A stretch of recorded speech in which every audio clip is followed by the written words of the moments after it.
My name's Kyle Hamilton. I'm a sales engineer with Flycast Partners, and I'm here today to provide an overview of the Cherwell customer experience by showing you the Cherwell customer portal. As you can see, the Cherwell customer portal provides users easy and direct access to be able to submit incidents and service requests and search the knowledge base and many other actions directly into the system and be able to bypass and avoid the phone calls that typically plague the service desk. So to do that, I'm going to take you on a brief tour of the capabilities of the Cherwell service portal and show you what's possible as well as what's available right simply out of the box. Now, one of the first topics I'd like to mention is that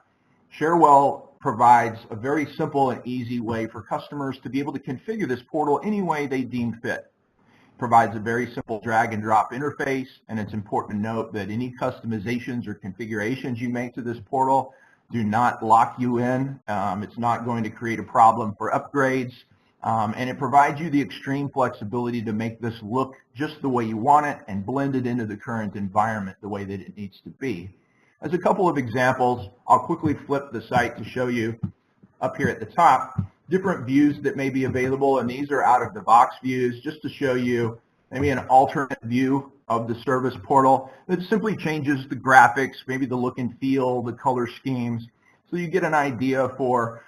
the ways that you can configure this portal to blend into the current environment so that it aids adoption and makes customers feel comfortable that they're simply accessing another portal just like they would your company intranet site or any other SharePoint sites and things like that. I'll also take a brief moment to show you an extreme example in that at Flycast Partners, we also use this portal internally. So as you can see here for our Flycast Partners portal that we've used using the same Cherwell service portal we just looked at, we've kind of taken this to the extreme level, and you can see it's the look and feel of the portal is completely different in that we've provided information, requests and activities and actions available to our internal staff that may be very different than what you see in the out-of-the-box portal. But this would be a great example just to show you the level to which you can configure this portal to meet your needs and to meet the needs of your customers. So with that, let me go back to the original view, and we'll go back to the original site so that for those of you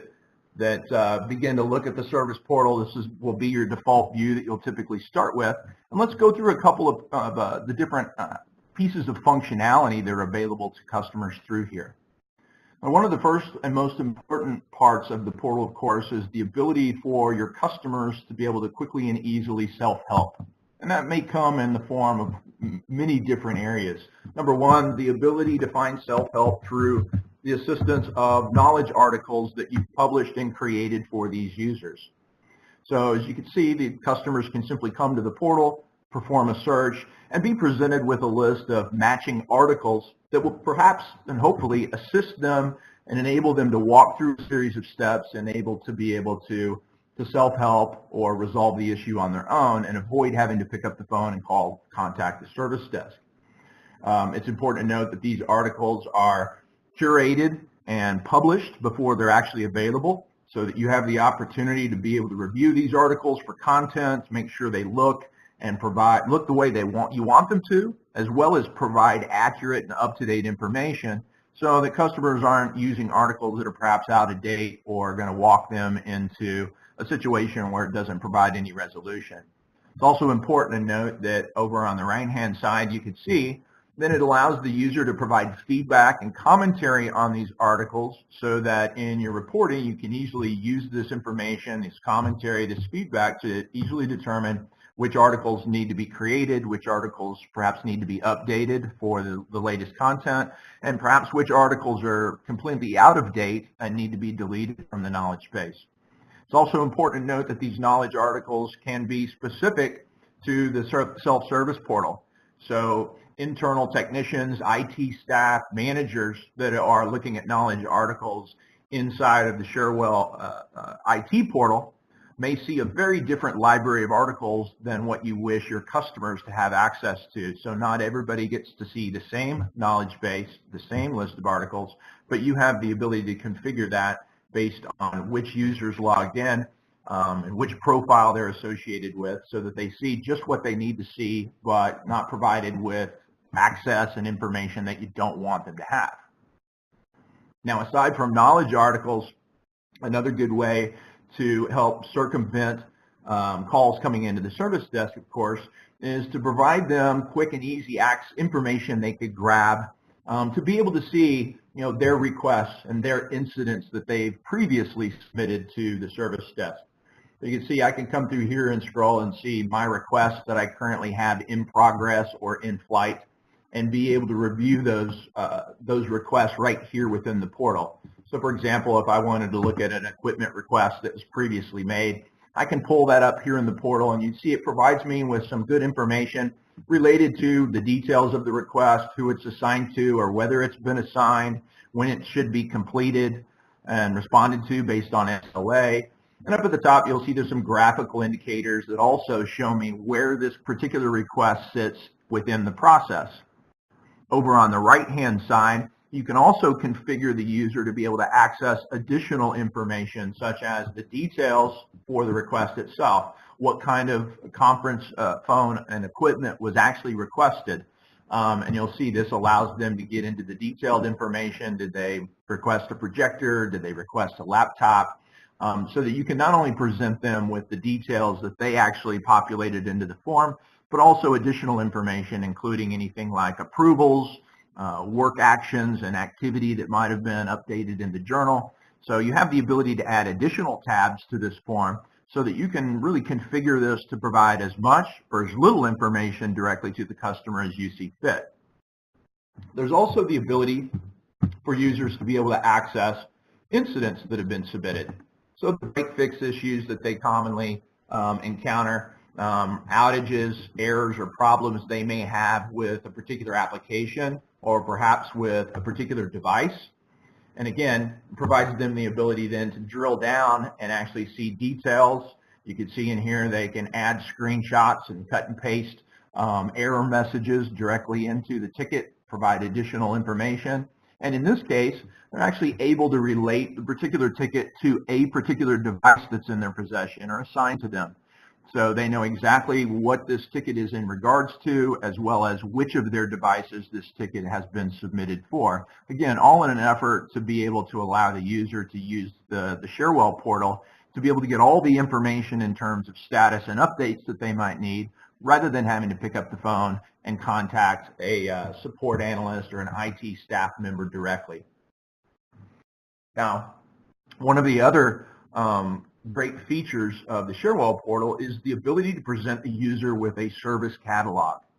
Not just the ability to submit a standard incident, but to be able to make a request for anything from I need a piece of new hardware, I need a new account created on a particular device or a particular application, perhaps I need a new employee set up within the environment. And this is all, as you can see, broken down by category and subcategory, so it allows them to easily browse this service catalog that's presented to them so that they can find a particular request, whether it's a request that needs to go to HR, whether it's an IT request, whether it's a security request related to I need a new security badge, or I need a parking space assigned to me. All of those things can be driven through here, so that this not only becomes a portal that can be used to interact and submit incidents and requests to IT, but you can expand that usage so that they can also interact with facilities and HR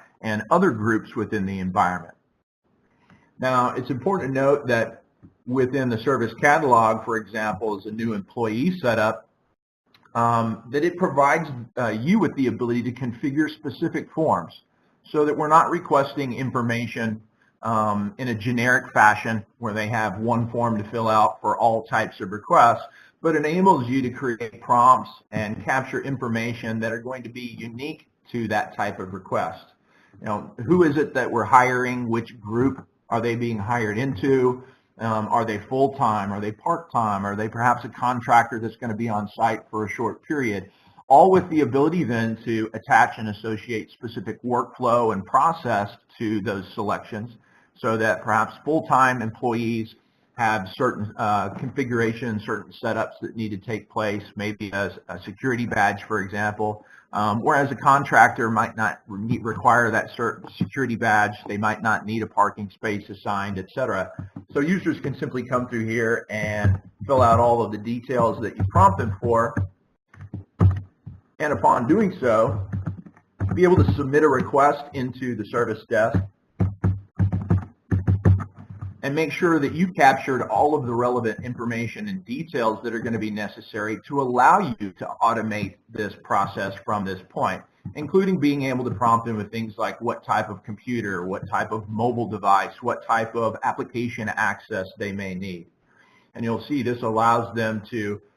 both submit this directly, and it also supports the idea of a shopping cart, which many people are familiar with if you've shopped on Amazon or any kind of online site, where users can come through here and make multiple requests simultaneously, kind of queue those up within the service cart. Maybe they need a new employee, maybe they need several new employees configured, maybe they need to also request facilities to set up a new cubicle or a new office for the employee. And you can see from here, I can either go back and continue shopping and making selections from that service catalog, or if I've done submitted and created everything I need, then I can go ahead and submit that order into the service desk. From here, it presents me with my order number, takes me back here to my service order page, which again is also available right up here at the top of the screen, and an easy to grab button so that they can also browse the service orders that have been submitted, and again be able to drill down into those requests to see what kind of status and where they sit within the process. Has it been assigned? Is it currently a work in progress? All the details that you want to provide them through here. So again, you can avoid the phone call and follow-up emails that typically come along with incidents and requests that these users submit. And again, important to note that you don't have to provide all of this functionality through this portal. It's very easy to remove the service catalog links if you're not quite prepared to present a service catalog yet. If you're not ready to start providing knowledge article access, etc., very easy to make configuration changes in a drag and drop manner. No coding, no scripting required. So virtually anybody that has a little bit of design capability can come in here and drag and drop and create a portal that matches your needs and is going to service your customers effectively. The last point to make would also be the ability to quickly and easily grab notice information. In this particular case, these are problems that have already been identified by IT that have workaround information for them. So again, this lets the user know that IT is already aware of the issue, and it can present a workaround for that customer so that until the point that this problem is ultimately resolved, the user has the information available at their fingertips to be able to continue working and being able to continue perform their job functions without having to submit a ticket related to this particular issue. So it provides the user with a lot of capability, whether it's the out-of-the-box view that you see here or any additional capability you want to add to enable them to completely self-help and dramatically cut down on the call volume that the service desk has to service on a regular basis. Now, if any customer has additional questions related to the self-service portal, or simply wants to get a deeper dive or look into the capabilities of the self-service portal, please feel free to reach out and contact Flycast, and you can do so by calling 1-844-FLYCAST or 1-844-359-2278, or you can also reach us at info.flycast.com.